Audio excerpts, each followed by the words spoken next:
देहाचे भोग आणि आनंद तुम्हाला आपल्या हिताकरिता दुसऱ्याच्या उपयोगी पडणे जरूर आहे. तुम्ही असे नाही म्हणता कामा की परमात्म्यानेच याला अशा स्थितीत ठेवलं आहे, त्याच्या विरुद्ध कसे जावे. तुम्हाला परमात्म्याच्या विरुद्ध जाणे शक्य नाही, पण आपल्या हिताकरिता म्हणजे आपली देहबुद्धी कमी होण्यासाठी दुसऱ्याच्या उपयोगी पडणे जरूर आहे. जसे लहान मुलाला खाऊ वगैरे दिला म्हणजे घरच्या यजमानाला पोचतो, तद्वत लोकांच्या उपयोगी पडले म्हणजे परमात्म्याला पोहोचते. परमात्म्याने पाठवलेली दुखणी, संकटे यात आनंद मानला पाहिजे. एखाद्या आजारी माणसाची देह कष्ट घेऊन शुश्रूषा करायला मी जर तुम्हाला सांगितली तर ते काम तुम्ही आनंदाने कराल.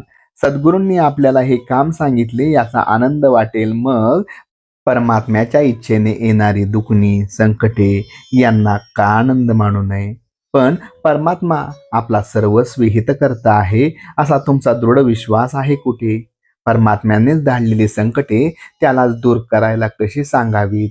दुसरे असे की भोग हा भोगलाच पाहिजे. आता जर भोगला नाही तर पुढे तरी भोगावा लागणारच ना.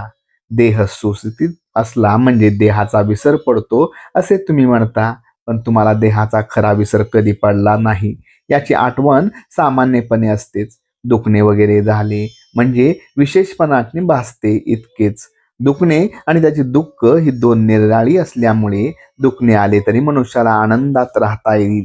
त्याच्या जवळ भगवंत असेल त्यालाच आनंदाने जगणे प्राप्त होईल. म्हणून ज्याला आनंदात जगायचे आहे त्याने नाम घ्यावे आणि भगवंताच्या अनुसंधानात राहावे. अनुसंधान कशाला म्हणावे? उठणे, बसणे, जप करणे, वाचन करणे, गप्पा गोष्टी करणे, चेष्टा विनोद वगैरे करणे, सर्व क्रियांमध्ये भगवंताशी संबंध आणि संदर्भ असावा, हेच अनुसंधान. भगवंताचे अनुसंधान आपल्याला भगवंताकडे घेऊन जाते. मी अनुसंधान टिकवीन असा मनाचा निश्चय करावा. जगाच्या प्रवाहात उलट पोहणे म्हणजे भगवंताचे अनुसंधान टिकविणे होय.